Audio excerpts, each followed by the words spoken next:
എല്ലാവരോടും ചോദ്യം, എന്തുകൊണ്ട് എന്റെ പ്രിയപ്പെട്ടവരെ എത്ര വലിയ നന്മ കേട്ടിട്ട് നമ്മൾ ആരും നന്നാകുന്നില്ല? അതിനൊരു കാരണം ഞാൻ പറഞ്ഞുതരാം. നന്നാകാത്ത എന്താ ചോദിക്കല്ലോ ഉസ്താദെ. 18 വയസ്സുള്ള എന്റെ മോളുടെ കാലി പിടിച്ചിട്ട് ഞാൻ കരഞ്ഞു പോകരുതെന്ന്, എന്നിട്ട് അവള് പോയി ഉസ്താദെ എന്റെ മൂക്ക് എങ്ങനെ പറ്റി ഞാൻ പറഞ്ഞുതരാം. നിങ്ങൾ എത്രയോ നാള് കൊണ്ട് വാഴ കേൾക്കുന്ന, എല്ലാ വർഷവും ഇവിടെ വാഴുന്നുണ്ടല്ലോ. എന്റെ ജീവിതത്തിൽ മാറ്റം വരുത്താത്തത് അതിന്റെ ഒരു കാരണം ഞാൻ പറയാം. നന്നാകാൻ പറ്റാത്തതിന്റെ ഒരു കാരണം ഇമാം റാസി തങ്ങൾ ഒരു ചരിത്രം പറയുന്നുണ്ട് തന്റെ തഫ്സീറിൽ. ഈ ചരിത്രം കേൾക്കുമ്പോൾ നിനക്ക് തിരിയും. ഈ ചരിത്രം കേൾക്കുമ്പോ ഉസ്താദന്മാര് പറയണ്ട, പടിപടിയായിട്ട് മുടി വെട്ടിയാൽ അള്ളാന്റെ മലക്കുകൾ ശപിക്കും. പിന്നെ മലക്ക് ശപിച്ച എവിടെ എനിക്കെന്ത വളർത്തിക്കൊണ്ടടക്കാം. എടാ, പടിപടിയായിട്ട് മുടി വെട്ടുന്നവനെ മലക്ക് ശപിക്കുമെന്ന ഇതറിയാത്ത ഏതെങ്കിലും ചെറുപ്പക്കാരനുണ്ടോ? പറവയെ പോലെ വളർത്തിക്കൊണ്ടാ നടക്കണം. എന്റെ പ്രിയപ്പെട്ടവരെ, എന്തുകൊണ്ടാണ് മക്കളെ ഇങ്ങനെ ആയിപ്പോയത്? ഈ ഒരൊറ്റ ചരിത്രം നീ മനസ്സിരുത്തി കേൾക്ക്. മഹാനായ ഇമാം റാസി തങ്ങൾ പറയുകയാ, 1400 വർഷങ്ങൾക്ക് മുമ്പ് മദീനയുടെ തെരുവിലൂടെ ഒരു പെണ്ണ് നിലവിളിച്ചുകൊണ്ട് ഓടുകയാ. മഹാനായ ഇമാം റാസി തങ്ങൾ പറയുകയാണ്, കാനത്ത് ഇംറഅത്തുൻ തസൂഖു ഫീ സുഖത്തിൽ മദീന. മദീനയുടെ തെരുവിലൂടെ യുഗത്തിന്റെ നടുവിലൂടെ നടന്നു പോകുന്ന ഒരു ചെറുപ്പക്കാരിയായ പെണ്ണുണ്ടല്ലോ, അവളിങ്ങനെ നിലവിളിച്ചുകൊണ്ട് ഓടുകയാണ്. എന്താണ് വിളിച്ചു ചോദിക്കുന്നത്? മുഹമ്മദ്, അല്ലാഹുവിന്റെ പ്രവാചകൻ എവിടെയാണ്? എനിക്ക് മുത്തുനബിയെ ഒന്ന് കാണിച്ചു തരുമോ? ആരെങ്കിലും അല്ലാഹുവിന്റെ റസൂലിനെ എനിക്കൊന്ന് കാണിച്ചു തരുമോ എന്ന് നിലവിളിച്ചുകൊണ്ട് മദീനയുടെ തെരുവിലൂടെ ഒരു പെണ്ണിങ്ങനെ ഓടി നടക്കുകയാണ്. സഹാബികൾ കാണിച്ചു കൊടുത്തു. പെണ്ണ് ആയിരിക്കുന്നതാണ് അല്ലാഹുവിന്റെ പ്രവാചകനെ എവിടെ നിന്ന് കാണിച്ചു കൊടുക്കുമ്പോ ഈ പെണ്ണ് റസൂലുള്ളാഹിയുടെ മുന്നിലേക്ക് ഓടുകയാണ്. യാ റസൂലല്ലാഹ്,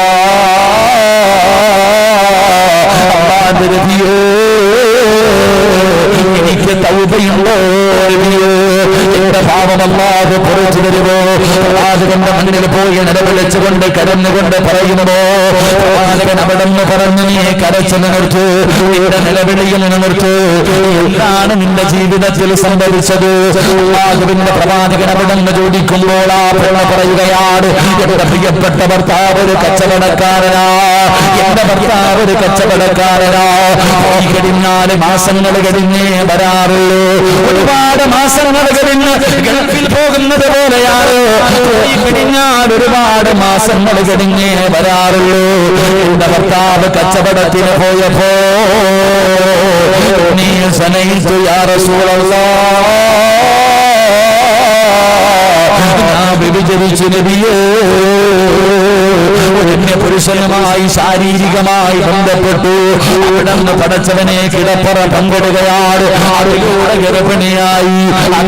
ഗർഭിണിയായി ഒന്ന് കളഞ്ഞില്ല, തലയ്ക്ക് കളഞ്ഞില്ല.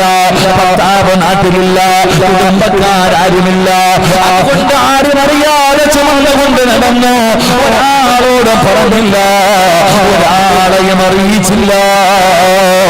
ഗർഭിണിയായത് കാരണം പറയാതെ ചുമന്നുകൊണ്ട് നടക്കുകയാണ്.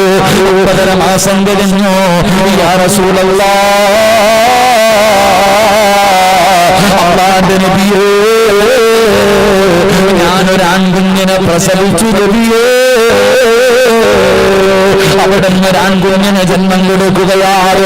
പ്രസവിച്ചു കഴിഞ്ഞപ്പോ യാ റസൂലല്ലാഹ്, ആ കുഞ്ഞിന്റെ കഴുത്ത് ഞെരിച്ച് കൊമ്പുന്നു കളഞ്ഞു നബിയേ. 9 മാസക്കാലം ഗർഭം ചുമന്നു.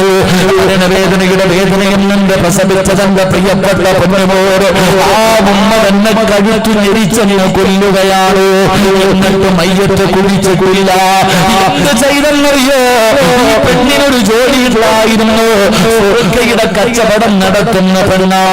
ഒരു സൈഡ് ബിസിനസ്സാണ്. പഠിച്ചവനെ സുർക്കയുടെ കച്ചവടം നടത്തുന്ന പെണ്ണാട്. എന്ത് ചെയ്തെന്നറിയുമോ? എന്റെ കുഞ്ഞിന്റെ മയ്യത്തെടുത്തു. എന്റെ കുഞ്ഞിന്റെ മയ്യത്തെടുത്തു ഏറ്റവും കൂടുതൽ പവർ കൂടിയ സുർക്കയുടെ ഭരണിക്കകത്തിട്ട് അടച്ചങ്ങ് വെക്കുകയാണ്. റോഡിലൊക്കെ നെല്ലിക്ക ഉപ്പിലിടാൻ വെക്കുന്നത് പോലെ, മാങ്ങ ഉപ്പിലിട്ട് വെക്കുന്നത് പോലെ സുർക്കയുടെ കുപ്പിക്കകത്ത് തന്റെ കുഞ്ഞിന്റെ മയ്യത്തങ്ങ് വെച്ചടക്കുകയാണ്. അതിനകത്ത് കിടന്ന് അഴുകുകയാ. നിന്റെ ഇറച്ചി മുഴുവനും അതിനകത്ത് ഇങ്ങനെ അഴുകി അഴുകിയൊന്ന് ചേരുകയാണ്. നിന്റെ എല്ലുകളെ ദ്രവിക്കാൻ തുടങ്ങി. എല്ലാം അതിനകത്ത് ചേർന്നു, എല്ലാം അതിനകത്ത് അലിഞ്ഞു ചേർന്നു കഴിഞ്ഞു. ഒരടയാളവും കാണാനില്ല. ആ സമയത്ത്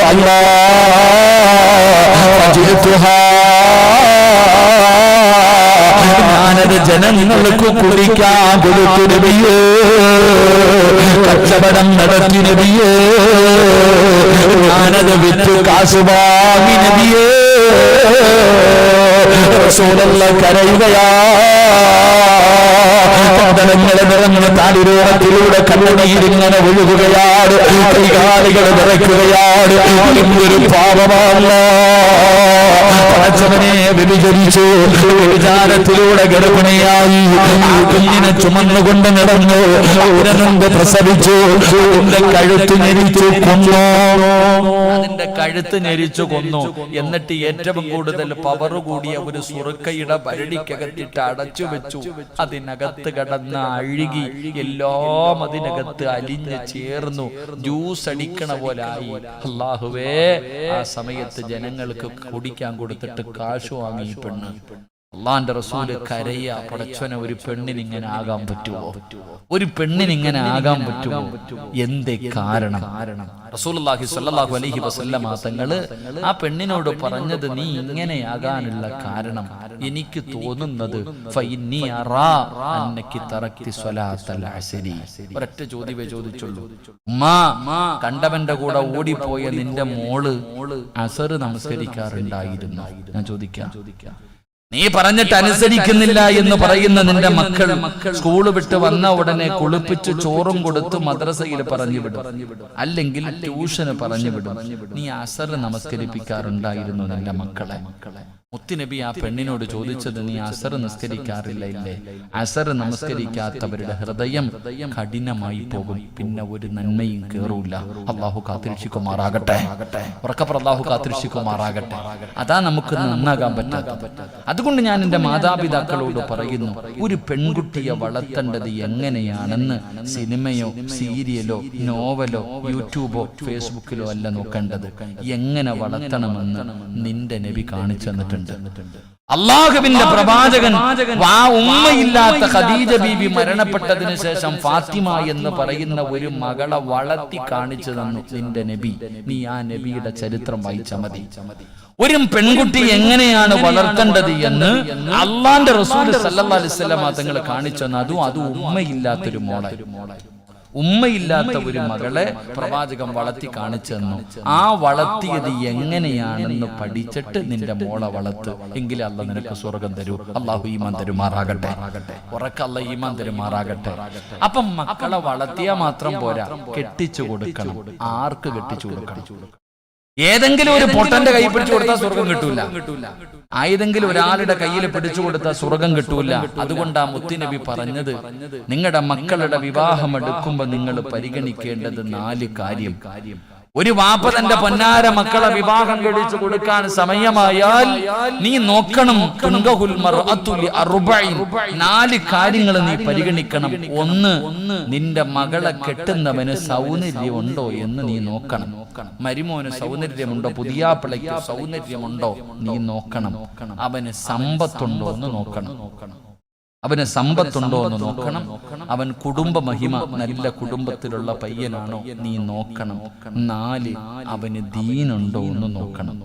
ഈ 4 കാര്യം എണ്ണി പറഞ്ഞിട്ട് പ്രവാചകൻ അവസാനം പറഞ്ഞു, ഏറ്റവും കൂടുതൽ പരിഗണന സമ്പത്തിനോ സൗന്ദര്യത്തിനോ കുടുംബ മഹിമയ്ക്കോ അല്ല, ദീനിന് നീ സ്ഥാനം കൊടുക്കണേ എന്ന് ആദരവായ പ്രവാചകൻ നബി മുഹമ്മദ് മുസ്തഫ സല്ലല്ലാഹു അലൈഹി വസല്ലം തങ്ങൾ പറഞ്ഞു, നീ ആദ്യം സൗന്ദര്യം, സമ്പത്ത്. മരുമോന് ഏക്കർ കണക്കിന് വസ്തു ഉണ്ടോ, ഗൾഫിൽ സൂപ്പർ മാർക്കറ്റ് ഉണ്ടോ, വണ്ടിയുണ്ടോ, ഇതൊക്കെ നോക്കണേ. ദീൻ ആരും നോക്കണില്ല. ഞാൻ എന്റെ പ്രിയപ്പെട്ട മാതാപിതാക്കളോട് പറയുകയാ, സമ്പത്ത് നോക്കി 8 മക്കളെ കെട്ടിച്ചു കൊടുക്കരുത്. ആണാണെങ്കിലും പെണ്ണാണെങ്കിലും കെട്ടിച്ചു കൊടുത്താ നിന്റെ മക്കള് കണ്ണുനീര് കുടിക്കുന്നത് നിനക്ക് കാണാം. അള്ളാഹു കാത്തുരക്ഷിക്കുമാറാകട്ടെ, ഉറക്കല്ലാഹു കാത്തുരക്ഷിക്കുമാറാകട്ടെ. 2 സൗന്ദര്യം, ദീനില്ലാത്ത സൗന്ദര്യമുള്ള ആണിനെയും വേണ്ട, പെണ്ണിനെയും വേണ്ട. എത്ര വലിയ ദുൽഖർ സൽമാന്റെ സൗന്ദര്യം ഉണ്ടെങ്കിലും മോളെ അള്ളാനെ പേടിയില്ലാത്തവനാണോ കൂടെ പോകരുത്. നീ കണ്ണുനീര് കുടിക്കും, നീ കണ്ണുനീര് കുടിക്കേണ്ടി വരും. ആണുങ്ങളോട് പറയുന്നു, തൊലിവെളുപ്പ് കണ്ടുകൊണ്ട് കെട്ടാൻ നിൽക്കണ്ട. എടാ, തൊലിവെളുപ്പ് കണ്ടുകൊണ്ട് കെട്ടാൻ നിൽക്കണ്ട. അവസാനം 8ന്റെ പണി കിട്ടും. അള്ളാഹു കാത്തുരക്ഷിക്കുമാറാകട്ടെ, ഉറക്കപ്പുറ അള്ളാഹു കാത്തുരക്ഷിക്കുമാറാകട്ടെ. 3 കുടുംബ മഹിമ നോക്കും ചിലര്, ദീൻ നോക്കാറില്ല. എങ്കിലും പ്രവാചകൻ പറഞ്ഞു, നിങ്ങൾ ദീനാണ് പരിഗണിക്കേണ്ടത്. ദീനുള്ള പെണ്ണിനെ വേണം ആണുങ്ങളെ വിവാഹം കഴിക്കാൻ. പെൺമക്കള് പുതിയ പളയെ തിരഞ്ഞെടുക്കുമ്പോൾ അവന് ദീനുണ്ടോ എന്ന് നോക്കണം. അള്ളാഹു നമുക്ക് ഈമാൻ നൽകുമാറാകട്ടെ. മഹാനായ നബിയിന റസൂലുള്ളാഹി. നിങ്ങൾക്ക് മടുത്ത നിർത്താറായ എത്രയായി? 12 മണിയാറായി. സുബ്ഹാനല്ലാഹ്, എത്ര പെട്ടെന്ന് 12 മണിയാറായ. ഞാൻ എത്ര മണിക്ക് നിർത്താനാ പറഞ്ഞ? 10:30 തുടങ്ങി, 11:30. അല്ലാഹുവേ, സമയം ഒരുപാടായി. നിർത്താറായ? ആ കെട്ടിച്ചു കൊടുക്കേണ്ടത് എങ്ങനെയാണെന്ന് പറഞ്ഞിട്ട് നിർത്താം. എങ്ങനെ കെട്ടിച്ചു കൊടുത്താലും സ്വർഗ്ഗം, അതുകൂടെ കേട്ടൂടെ? എല്ലാവരും എഴുന്നേറ്റ് പെട്ടെന്ന്. അൽഹംദുലില്ലാഹ്. ആ കസേര എടുത്തോണ്ട് ഇങ്ങോട്ട് മുന്നോട്ട് വന്നേ. എഴുന്നേറ്റ് വാ, കസേര എടുത്തോണ്ട് വാ. ഇനിയിപ്പോ ജയിലിൽ പോവില്ലേ? വാ. കാണാൻ പറ്റിയില്ലെങ്കിലോ അവിടെ പെണ്ണുമ്പിള്ളയെ തന്നെ കാണാൻ കിട്ടത്തില്ല. ഭർത്താവ് വേറെ, ഭാര്യ വേറെ, മക്കള് വെളിയിൽ. അപ്പൊ അതുകൊണ്ട് എല്ലാം അങ്ങോട്ടും ഇങ്ങോട്ടും കാണട്ടെ. ഇനിയിപ്പോ എവിടെ വെച്ചാ? ഇനിയിപ്പോ ഞാൻ അങ്ങ് തിരുവനന്തപുരം, ഞാൻ ചിലപ്പോ പത്തനാപുരത്തായിരിക്കും. നിങ്ങൾ ഇവിടെ ഇല്ലേ? വാ, ഇങ്ങോട്ട് വാ. അൽഹംദുലില്ലാഹ്.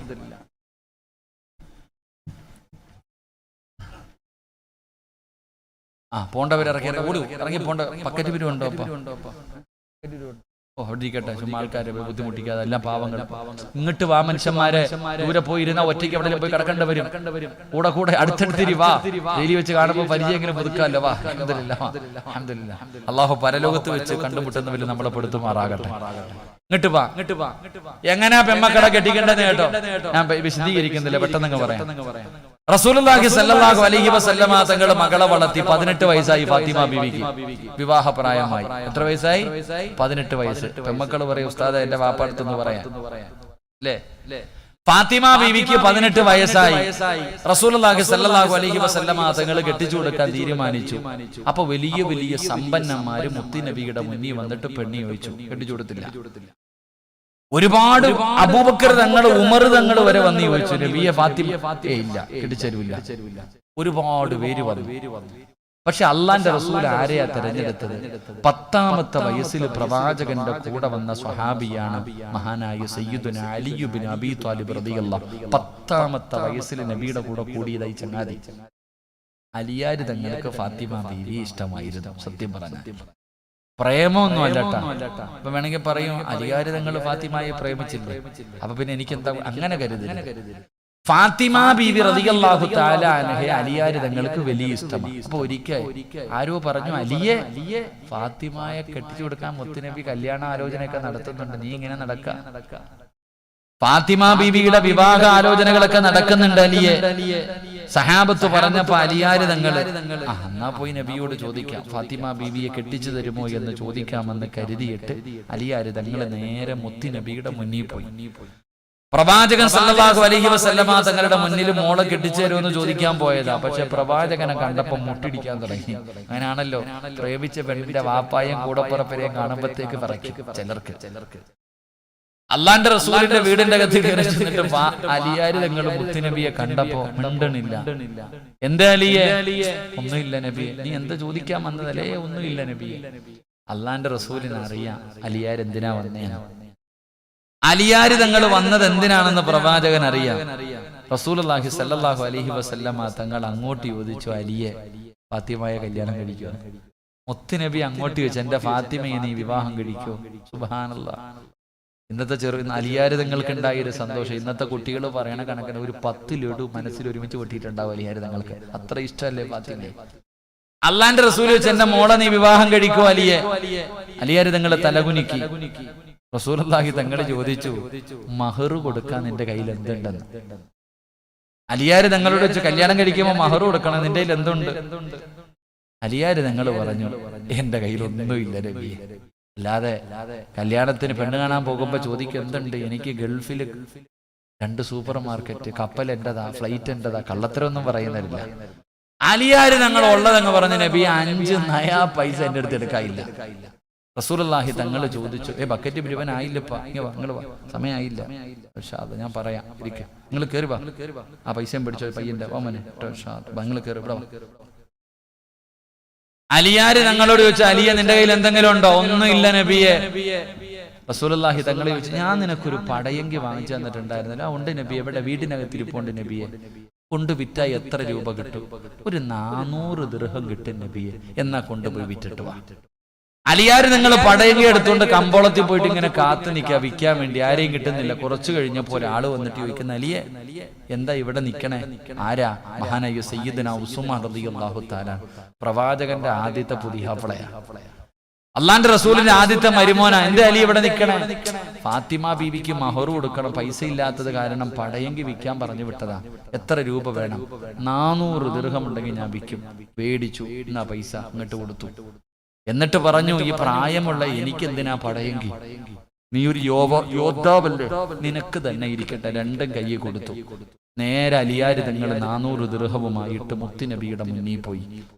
അള്ളാന്റെ റസൂൽ സല്ലല്ലാഹു അലൈഹി വസല്ലം തങ്ങളുടെ കയ്യിൽ 400 ദിർഹം വെച്ചു കൊടുത്തു. പ്രവാചകൻ ചോദിച്ചു, അലിയെ വലീമ കൊടുക്കണമല്ലോ കല്യാണം കഴിഞ്ഞാൽ, നാട്ടുകാർക്ക് ഭക്ഷണം കൊടുക്കണമല്ലോ, ഇതൊക്കെ ഇസ്ലാമിലുണ്ട്. അതെപ്പോഴാ കൊടുക്കണ്ടേ? അവിടെയാ വിഷയം. എപ്പോഴാ വലീമ കൊടുക്കേണ്ടത്? ഉസ്താദിനോട് ചോദിക്കണം കേട്ടാ. വലീമ കൊടുക്കൽ സുന്നത്തിന്റെ പ്രതിഫലം കിട്ടും. എപ്പോഴാ കൊടുക്കേണ്ടത് ഉസ്താദിനോട് ചോദിക്കണം. കെട്ടിയ ഉടനെ അങ്ങോട്ട് ബിരിയാണി വിളമ്പലല്ല, അവിടെ മനസ്സിലാക്കേണ്ടത്. കല്യാണം കഴിഞ്ഞ ഉടനെ മട്ടൻ ബിരിയാണി പ്രതിഫലം കിട്ടുമോന്ന് ഉസ്താദ്മാരോട് ചോദിക്കണം. അലിയാര് ഞങ്ങളോട് ചോദിച്ചു, വലീമ കൊടുക്കണ്ടേ? ഒന്നുമില്ല നബിയെ. അപ്പൊ സഅദ് റളിയല്ലാഹു തആല അൻഹു പറഞ്ഞു, നബിയെ എന്റെ വീട്ടിൽ ഒരു ആട് നിൽക്കുന്നുണ്ട്, ഞാൻ അലിക്ക് കൊടുക്കാം. വേറെ 3 സ്വഹാബികൾ പറഞ്ഞു, ഗോതമ്പ് മാവ് ഞങ്ങളുടെ കയ്യിലുണ്ട്, ഞങ്ങൾ തരാം. ആരുടെ കല്യാണം? മുത്തുനബിയുടെ മോളുടെ കല്യാണം. നമ്മുടെ വീട്ടിൽ നടക്കേണ്ട കല്യാണം കണ്ടിട്ടുണ്ടോ? ഈ പറയുന്നത് ആരുടെ കല്യാണം? സഅദ് റളിയല്ലാഹു തആല അൻഹു ഒരു ആടിനെ കൊടുത്തു. 3 സ്വഹാബികൾ ഗോതമ്പ് മാവ് കൊടുത്തു. അലിയാര് തങ്ങളുടെ വലീമ നടത്താൻ. വീടിന്റെ അകത്തിരുന്ന പടയെങ്കി വിറ്റിട്ട മഹറിന്റെ പൈസ ഉണ്ടാക്കിയേ. അല്ലാഹു അഅലം. നമ്മള് ഇന്നത്തെ വിവാഹം, ഇതാ വിവാഹം. നിങ്ങളാരും പിരിവിന് നടക്കണമെന്നൊന്നും ഞാൻ പറയുന്നില്ല. എത്ര ലക്ഷത്തിന്റെ ചോറ് വേണമെങ്കിലും വെച്ചോ, എത്ര ലക്ഷക്കണക്കിന് രൂപ കൊടുത്തു സ്വർണം വാങ്ങിക്കൊടുത്തോ, കോടിക്കണക്കിന് രൂപയുടെ കാറ് വാങ്ങിക്കൊടുത്തോ, നാട്ടുകാരെ മുഴുവനും വിളിച്ചോ, ഒരു പ്രശ്നവും ഇല്ല. പിന്നെയും ആവശ്യമില്ലാത്ത കുറെ ചെലവുണ്ടല്ലോ, അത് വേണ്ട. ഫാത്തിമ ബീബി റളിയല്ലാഹു തആല അൻഹയുടെ കല്യാണം കഴിഞ്ഞു, വിവാഹം കഴിഞ്ഞു. എന്റെ പ്രിയപ്പെട്ടവരെ, വിവാഹത്തിന് മുമ്പ് അലിയാര് തങ്ങൾക്ക് സ്വന്തമായിട്ട് വീടില്ലാത്തത് കാരണം പ്രവാചകരും സഹാബികളും കൂടെ ഈന്തപ്പൻ ഓല കൊണ്ടൊരു ചെറിയ റൂം പണിതു. ഈന്തപ്പന ഓല കൊണ്ടൊരു ചെറിയ റൂം പണിതു. താത്തമാരൊക്കെ കേട്ടോണം കേട്ടാ. ഈ കഥ നിന്റെ മോക്ക് പറഞ്ഞു കൊടുക്കണം, പാപ്പ കെട്ടിച്ചു വിടുന്നതിന് മുമ്പ് പറഞ്ഞു കൊടുക്കണം. അങ്ങനെ ഫാത്തിമ ബീവിയുടെയും അലിയാര് തങ്ങളുടെയും കല്യാണം കഴിഞ്ഞു. എടാ ചെറുപ്പക്കാരാ, ദീനുള്ള പെണ്ണിനെ കെട്ടണമെന്ന് പറയുന്ന എന്തിനാണ് മനസ്സിലാക്കിക്കും. സഹോദരി, ദീനുള്ള ഒരാണിന്റെ കൂടെയേ ജീവിക്കാൻ പാടുള്ളൂ എന്ന് പറയുന്നതിന്റെ കാരണം നീ കേട്ടോ. അള്ളാഹുവിന്റെ പ്രവാചകന്റെ പൊന്നുമോളുടെ കല്യാണം കഴിഞ്ഞു. 2 പേരും കൂടെ ആദിരാത്രി പോവാ. അലിയാര് തങ്ങളും ഫാത്തിമ ബീബി റളിയല്ലാഹു തആല അൻഹാ 2 പേരും കൂടെ നിക്കാഹ് കഴിഞ്ഞിട്ട് പടച്ചവനെ 2 പേരും അവരുടെ മണിയറയിലേക്ക് കടന്നു പോവുകയാണ്. 2 പേരും മണിയറയ്ക്കകത്തേക്ക് കടന്നു ചെന്നു. അലിയാര് ഞങ്ങളുടെ പുതിയ വീടിന്റെ അകത്ത് കയറി. അലിയാര് ഞങ്ങളുടെ വീടിന്റെ വാതിലടച്ചു. ആ വീടിന്റെ അകത്ത് കത്തിച്ചു വെച്ചിരിക്കുന്ന വിളക്കം അണയ്ക്കുകയാണ്. ദീനുള്ള ഒരു പെണ്ണിന്റെ ചരിത്രം കേൾക്ക്. വീടിന്റെ അകത്ത് കത്തിച്ചു വെച്ചിരിക്കുന്ന വിളക്ക് വിളക്കണച്ചു. ആര് നിങ്ങളെ വല്ലാത്ത ഹാപ്പിയില. കാരണം മണിയറയാ, ആദിരാത്രിയാ, അല്ലാഹുവിന്റെ റസൂലിന്റെ പൊന്നുമോളാ. ആര് നിങ്ങള് ചിരിക്കുന്ന മുഖത്തോടെ മണിയറക്കകത്ത് നിൽക്കുമ്പോ സമയനാ സൗതൻ ഹനീനാ, അതിരാത്രിയിൽ ഒരു തേങ്ങല് കേൾക്കുകയാണ്. മണിയറയ്ക്കകത്തൊരു തേങ്ങല് കേൾക്കുകയാ. അടിയാര് നിങ്ങൾ അത്ഭുതപ്പെട്ടു. ആരാ പടച്ചവര്? മണിയറയ്ക്കകത്തിരുന്ന് കരയുന്നതാരാണ്? അടിയാര് നിങ്ങൾ ചെന്ന് നോക്കുമ്പോ ഫാത്തിമ ഇരുന്ന് കരയുകയാണ്.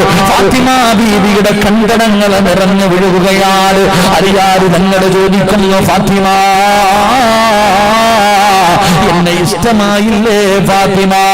ഞാൻ പാവപ്പെട്ടവനായത് കൊണ്ടാണോ ഫാത്തിമ? നീ എന്തിനാണ് കരയുന്നത്? ഫാത്തിമ പറഞ്ഞു, ഒരിക്കലും അങ്ങനെ പറയരുത്. നിങ്ങളെ എനിക്ക് വല്ലാത്ത ഇഷ്ടമാണ്. ഏതൊരു പെണ്ണും കൊതിക്കുമല്ലോ, ഏതൊരു പെണ്ണുമലിയെ നിങ്ങളെ ഇഷ്ടപ്പെടുമല്ലോ. എനിക്ക് നിങ്ങളെ വല്ലാത്ത ഇഷ്ടമാണ്. പിന്നെ എന്തിനാണ് ഫാത്തിമ നീ കരയുന്നത്? ഫാത്തിമ ഒന്നും മിണ്ടിയില്ല, ഫാത്തിമയൊന്നും മിണ്ടുന്നില്ല. പിന്നെയും അലിയാര് നിങ്ങൾ ചോദിച്ചു, നീ എന്തിനാ കരയുന്നത്? അയ്യേ, ഈ മണിയറക്കകത്ത് കത്തിച്ചു വെച്ചിരിക്കുന്ന വിളക്ക് പെട്ടെന്ന് അണച്ചപ്പോ ഈ മണിയറ മുഴുവനും, ഈ റൂം മുഴുവനും വല്ലാത്ത ഇരുള് വന്നല്ലോ. ഇരുട്ട് കണ്ടപ്പോ എനിക്ക് ഓർമ്മ വന്നത് എന്തെന്നറിയോ? എന്നെ എല്ലാവരും കൂടെ കുളിപ്പിച്ച് പള്ളിപ്പറമ്പിലെ കുടിക്കകത്ത് കൊണ്ടുപോയി മലർത്തി കിടത്തിയിട്ട് പലകയെടുത്ത് നിരത്തിയിട്ട് മണ്ണിട്ട് മൂടിയിട്ട് പോകുമ്പോ ആ കബറിന്റെ അകത്ത് വല്ലാത്ത ഇരുളാടല്ലോ. എന്റെ കബറിന്റെ അകത്ത് വെളിച്ചമില്ലല്ലോ, അവിടെ വല്ലാത്ത ഇരുട്ടാണല്ലോ. മണിയറക്കകത്ത് കത്തിച്ചു വെച്ചിരുന്ന വിളക്കണച്ചപ്പ കബറ് ഓർമ്മ വന്നു. യാര് തങ്ങളെ നോക്കുമ്പോ ഫാത്തിമയിരുന്ന് കരയുകയാ. യാര് തങ്ങള് പറഞ്ഞു, കരയല്ലേ ഫാത്തിമ, ഇന്ന് നമ്മുടെ മണിയറയാണ്, ഇന്ന് നമ്മുടെ അതിരാത്രിയാണ്. മണിയറക്കകത്തിരുന്ന് കരയുകയാണോ ഫാത്തിമ?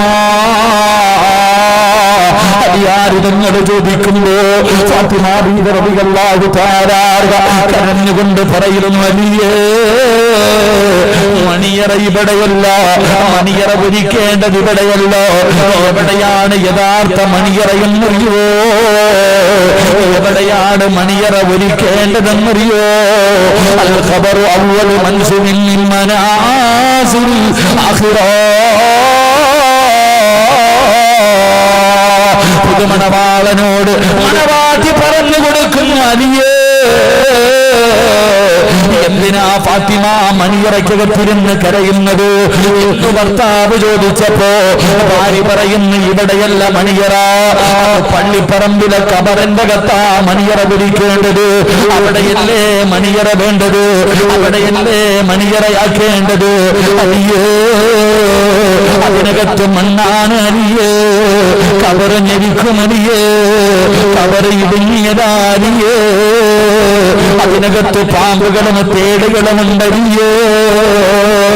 മണിയറക്കകത്ത് കയറി വന്ന ഭർത്താവിനോട് പഠിച്ചവനെ, വിഭാഗത്തിന്റെ ഒന്നാമത്തെ രാത്രി കബറിനെ കുറിച്ച്, കബറിന്റെ ഏകാന്തതയെ കുറിച്ച്, കബറിന്റെ ഞെരുക്കത്തെ കുറിച്ച്, കബറിന്റെ അദാബിനെ കുറിച്ച് തന്റെ പ്രിയപ്പെട്ട ഭർത്താവിനോട് പറഞ്ഞിട്ട് പറയുകയാ, ഇന്ന് ജീവിതത്തിൽ ഏറ്റവും സന്തോഷമുള്ള രാത്രിയാ.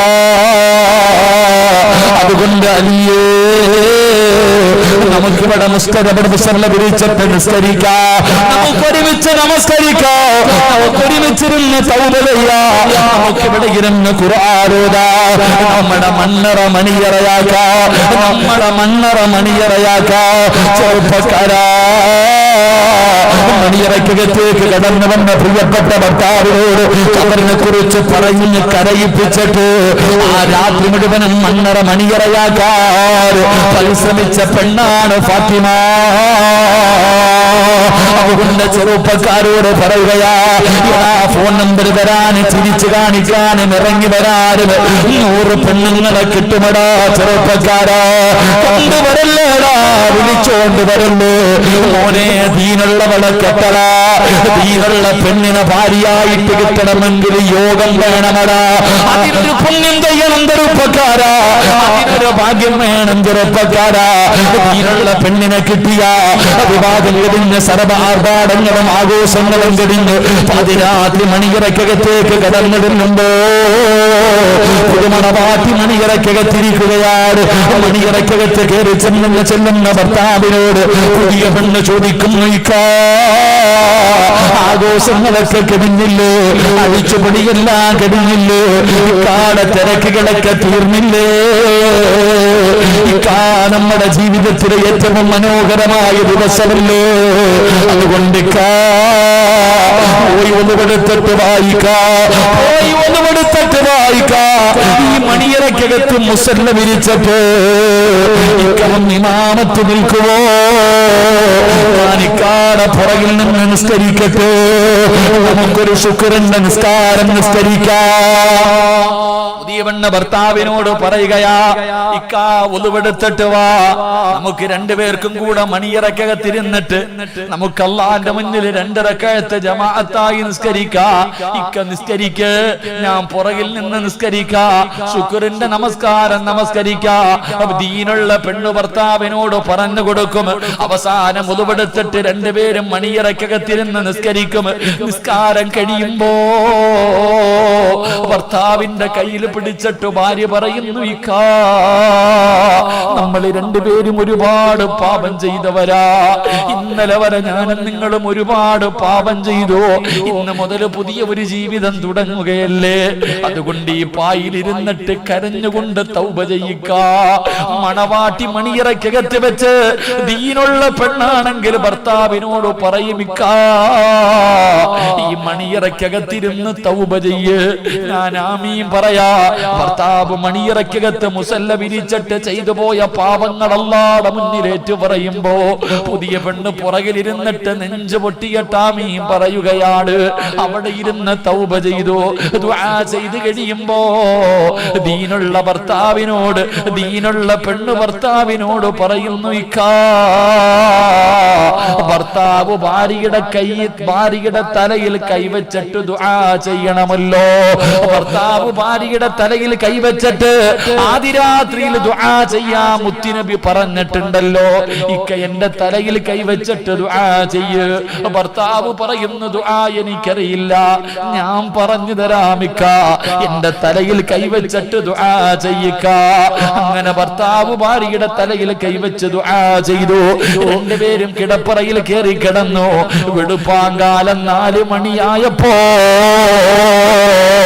പുതിയ പെണ്ണ് അലാറം വെച്ച് എഴുന്നേക്കുകയാ. ഉറങ്ങിക്കിടക്കുന്ന ഭർത്താവിനെ വിളിക്കുന്നു, ഇക്കാ എഴുന്നേക്കിക്ക, നിസ്കരിക്കണ്ടേ ഇക്ക, സുബഹിക്ക് ബാങ്ക് വിളിക്കാ സമയമായിക്ക, എഴുന്നേക്കിക്ക. പടച്ചവനെ ഭാര്യ ഭർത്താവിനെ വിളിക്കുകയാണ്. എഴുന്നേക്കാതെ വരുമ്പോ ഇതിനുള്ള പെണ്ണ് പറയുന്നു, ഇക്ക ഇന്നലെ വരെ എങ്ങനെയായിരുന്നു എന്ന് എനിക്കറിയണ്ട, ഇന്നലെ വരെ നിങ്ങൾ നിസ്കരിച്ചോ നിസ്കരിച്ചില്ലേ എനിക്കറിയണ്ട, ഇന്ന് മുതൽ നിങ്ങളുടെ ഭാര്യയാണ് ഞാൻ, നിങ്ങൾ എന്റെ ഭർത്താവാണ്, എനിക്ക് നിസ്കരിക്കുന്ന ഒരു ഭർത്താവിനെയാണ് വേണ്ടത്. ഭർത്താവിനെ ഉറക്കത്തിൽ നിന്ന് വലിച്ചു പൊക്കി കുളിപ്പരയിൽ കൊണ്ടുപോയി കുളിപ്പിച്ചു, ഒലുപിടിപ്പിച്ചു. 2 പേരും കൂടെ തഹജ്ജുദ് നിസ്കരിച്ചു. നിസ്കാരപ്പായിലിരിക്കുമ്പോ അരീക്കോട് പള്ളിയിൽ നിന്ന് സുബഹി ബാങ്ക് വിളിക്കുകയാ. ഭാര്യ പറയുന്നു, ഭാര്യക്കും ഭർത്താവിനും ഒരുമിച്ച് നമസ്കരിക്കാമല്ലോ, നിങ്ങൾ ഇമാമത്ത് നിൽക്ക്, നിങ്ങൾ ഇമാമത്ത് നിൽക്ക്, ആ പുറകിൽ നിന്ന് ജമാഅത്തായി നമസ്കരിക്കാ. ദീനുള്ള പെണ്ണിങ്ങനെ പറഞ്ഞു തരുമടാ ചെറുപ്പക്കാരാ, ദീനുള്ള പെണ്ണ് അങ്ങനെ പറഞ്ഞു തരും.